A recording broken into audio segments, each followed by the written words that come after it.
Joining us now, live, the Bishop, E.W. Jackson, on the John Fredericks Radio Network. He's often a guest host of my show.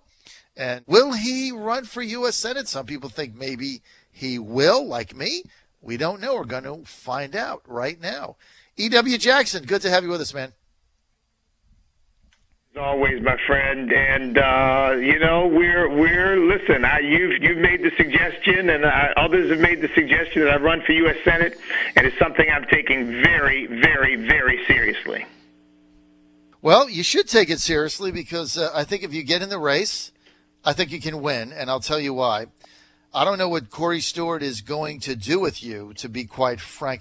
Hey, let me tell you the great irony. E.W. Jackson might be the establishment Republican candidate for Senate. It could happen. It would be the greatest political irony of all time based on what we put you through in your 2013 lieutenant governor's race, led by people like me that abandoned your campaign and ran Republicans for Ralph. And I did that. I apologize. That was back then. And the whole party abandoned you. It's politics. You don't owe me any apology. It was a big and important learning experience for me. And I'd also hope I'd be a much, much better candidate, too. Well, look, that was then. I didn't think that was the right race for you at the time for a lot of reasons. But that was then. This is now. And look, you've been commenting on the national federal scene, E.W. Jackson, for a very long time. You're a great speaker. You're a tireless campaigner. And I think it would be a very interesting race, no doubt. So let's get to some of these issues. Let's start with what happened before we get into Trump and tax cuts and DACA and all this stuff. We got to go over all this. I've been covering this story today because, and I normally don't do this on my show, but in Pakistan, in a high school, a Christian student got beat to death by Muslim students. Allegedly, a Muslim teacher in the Pakistani high school stood around, read the paper, did nothing. Now, he got fired. This got leaked out in the news. The child is dead, and apparently the crime he committed was drinking out of the same water glass, which if you're a Muslim and a Christian drinks out of it, they're not supposed to do that. So the kid gets beaten to death, and there's no outrage. Why? Well, this is a difficult thing to fully explain, John, but I think while there is this rush to somehow make Islam a religion of victimization, you got to protect them. You've got to ignore any wrong things that happen under the guise of or in the name of Islam. On the other hand, you viciously criticize Christianity for anything that you see that you think is worthy of pointing out as wrong or bad or inappropriate. And we've even got congressmen now questioning people's Christianity or their Catholicism as to whether it disqualifies them from serving in office. So, we got both sides of this coin here. Let's defend Islam at all costs. Let's ignore anything that's wrong about it, and let's attack Christianity. So there is a strange self-hatred that's going on in the media in our country because we are culturally, not legally, of course, but culturally, our culture has been a Judeo-Christian culture. As far as Islam is concerned, look, I've got relatives in Islam, and we don't agree, and I don't mince words about that. I know that all Muslims are not terrorists, but there is a problem in Islam, and nobody in the mainstream media wants to deal with that. They want to whitewash it and pretend it's not there, and I think that's why stories like this are just never going to get a whole lot of play, whereas if it were Christians who killed a Muslim, you better believe it would be front page news. Well, it would be on CNN, and all the cable networks would be on the front page of the New York Times. This happens, and you really got to dig to find it. This was actually emailed to me last night and early today by several of our listeners, and I appreciate that. Always send me stuff that you think is interesting that might not be, or worthy that might not be on the main networks that we cover all the time. EW, let's get to policies of the day. We got a lot to cover in a short period of time, but I know you know all the issues because you talk about them all the time. Let's get to DACA, numero uno, DACA. Now, Trump ended the program, right? There's no question the program has ended because they're not taking any more applications in. So without congressional action, DACA will go away, in about a 2-year period after all these extensions are done. Congress, though, is going to act on it, and we're likely to get an amnesty bill. And Bishop Jackson, there's going to be one of two amnesty bills. One saying the 690,000 people that are in the DACA program, they'll be absolved. They can become permanent residents with a pathway to citizenship, essentially amnesty for them.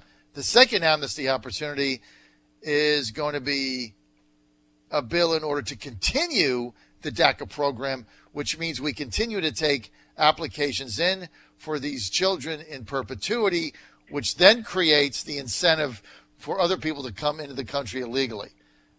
What do you think will happen, and do you back either of these bills?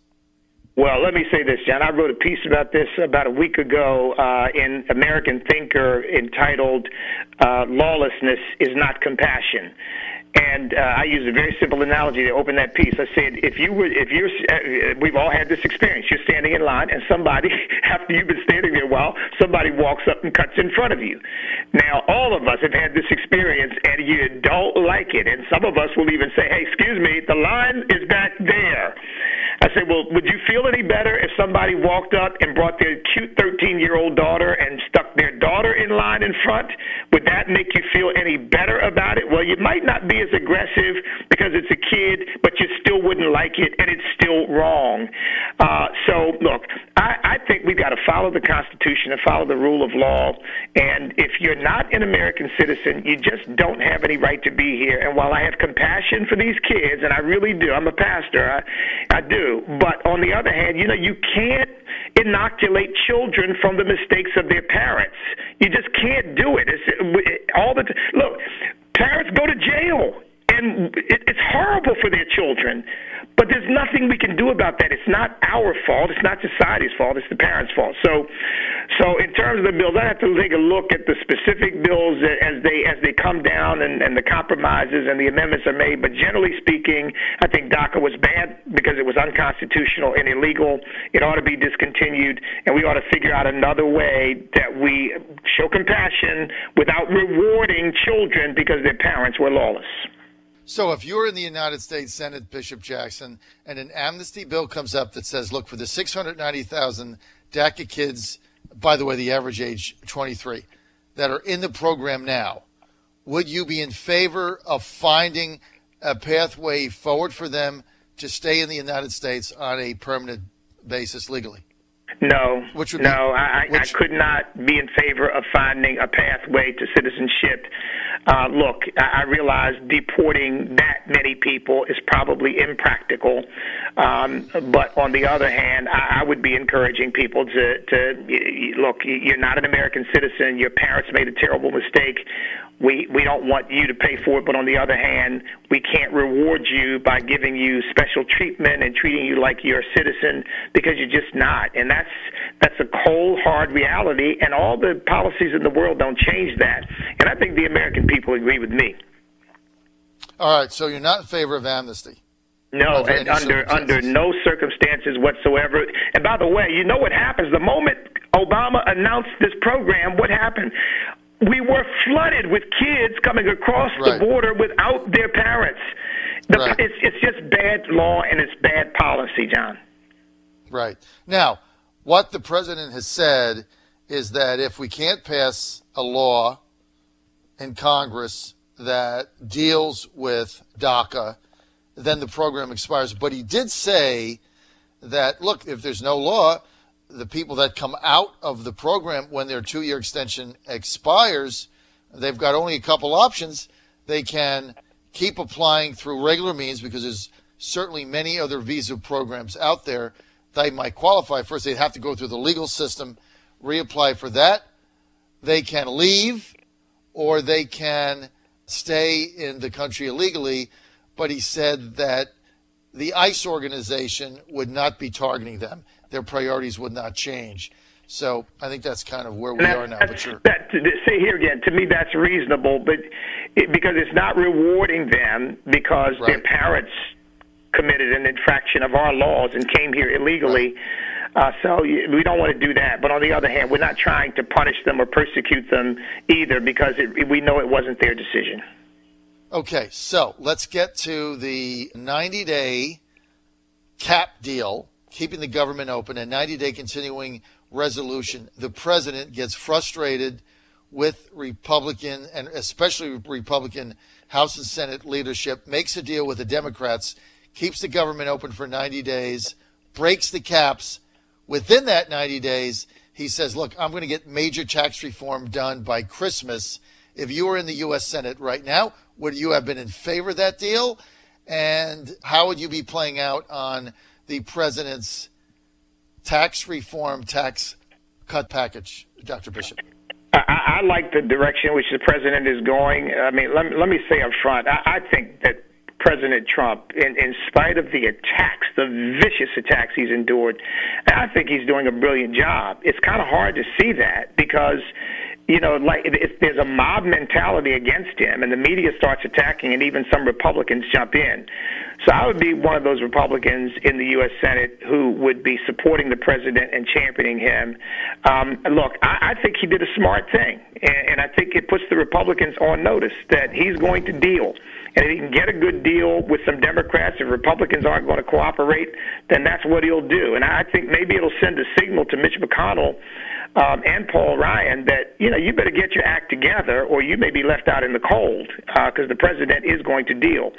And so, yeah, I mean, I think what he's done is reasonable, and I think we've got it. Look, if we don't get tax reform done, if the Republicans don't take the lead and start pushing the president's agenda, I think we're going to have a major problem, particularly potentially with the U.S. Senate next year. Republicans will. So they better get their act together and get in behind the president and start supporting his policies.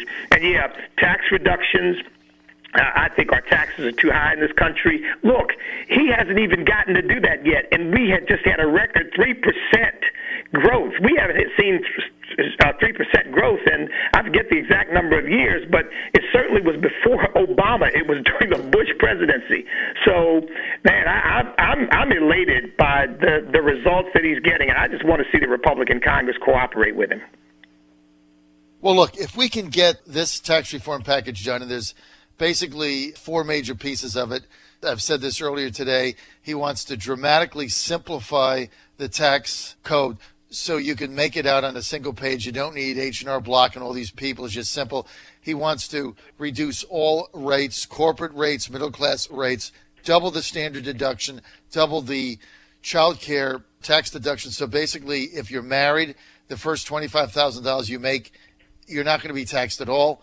He wants to get repatriation done so we can get our $5 trillion back into the United States. And if he can do those things, then you're going to get 3.5% growth in this economy, along with some of the things that he's deregulatory agenda. And if you get 3.5% growth, you're going to grow the economy by $10 trillion over a decade. You're going to add 10 million jobs. You're going to add $7 trillion in wages. So all those good things happen. That's why it's so critical. Let's get to the president's agenda here with the foreign leaders as we look at the North Korean situation. E.W. Jackson, if you were in the U.S. Senate now, how would you be approaching that? Well, here again, I think that the president is taking the right approach. I mean, I think Nada spoke to this. I think the only way to avoid mass carnage and war, if it can be avoided, is you've got to make it clear that you're willing. I mean, you've got to make it clear that you're willing to fight. And I think, unlike the former president, President Trump is willing to keep military action on the table, and I think that gives our enemies pause. So I like the approach he's taking. I wouldn't. I mean, from my point of view, the UN Security Council is not worth a warm bucket of spit, but probably better to have them unanimously voting for sanctions against North Korea than not. But I think the United States of America has always got to be prepared to lead, and finally we've got a president who's doing that, and I, generally speaking, support the approach that he's taking. E.W., let's get to the Obamacare repeal and replace. Obamacare is imploding, no question about it. Anthem's gone. There's a lot of counties in the United States now where they don't have any choices whatsoever. The program is dying on the vine. Nobody is signing up. But today, Bernie Sanders is introducing single-payer, nationalized health care. He's got major Democratic senators co-sponsoring it. What is your plan as a U.S. Senator for health care in America? Well, first of all, let me just say how exasperated I am, and I'm sure we know the president is, and I think the American people are, that after 7 years of talking about repeal and replace, we couldn't get it repealed and replaced. I mean, look, I think the things that we've heard and talked about over the years and why there couldn't be some compromise, particularly in the U.S. Senate, we all agree we need health care savings accounts. We need competition across state lines. We need to set up a catastrophic health insurance program so that the major kinds of medical problems that people might have would be covered. We need to not create this one-size-fits-all, but allow people to negotiate for the health care that meets their own needs. I mean, there are a number of free market principles that we need to follow, and we've been talking about it for 7 years, and suddenly, now that the Senate has the ability to pass something, they can't seem to get it done.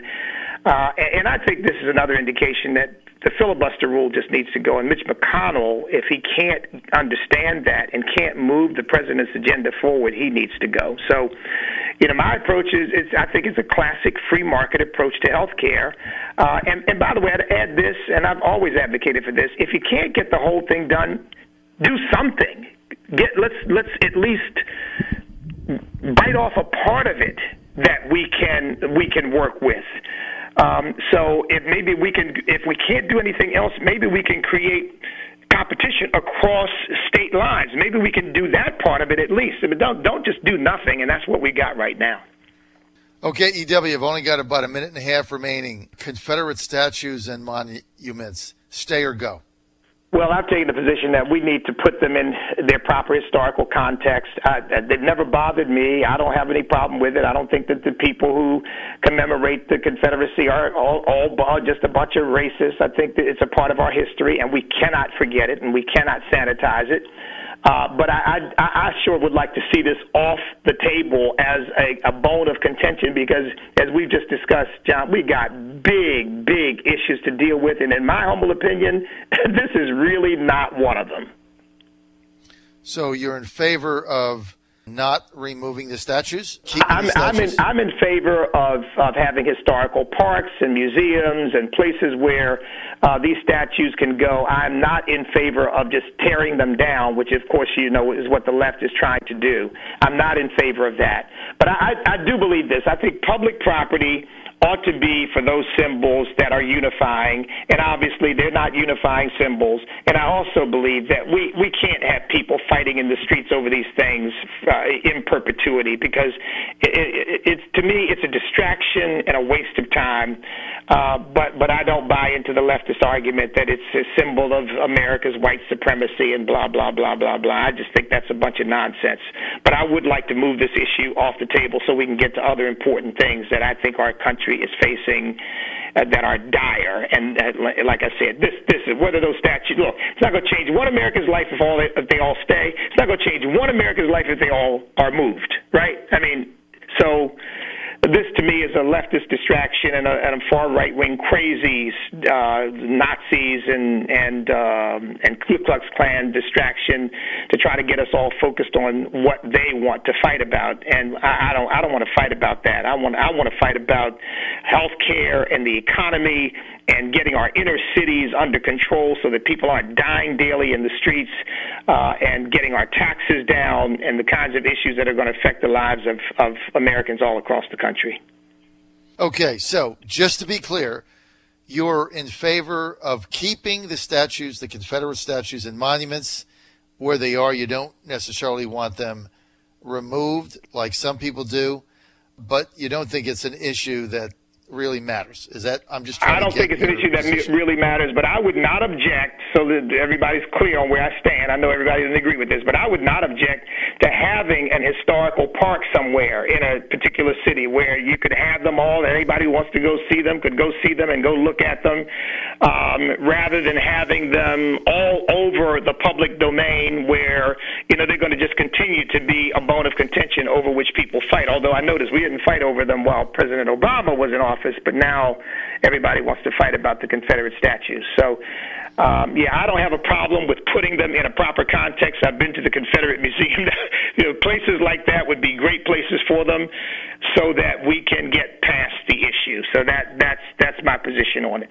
If a city wants to keep them, John, no objections from me. I just don't think it matters.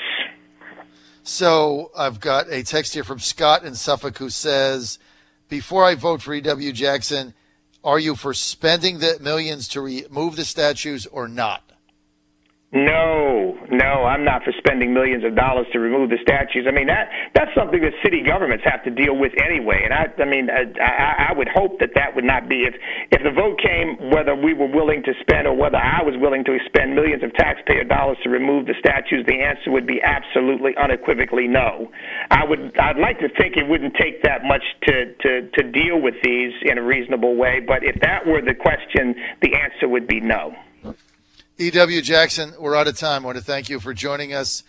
Great dialogue. We're going to have you on now every single week until you decide whether or not you're going to run listen, for I'm always senator. available to you, John. Happy to come back. I tell you what, if you get in this race, it really changes everything. I think you're going to be a very tough candidate in the Republican primary. It's going to change you're the only person who could, in my mind, beat Corey Stewart.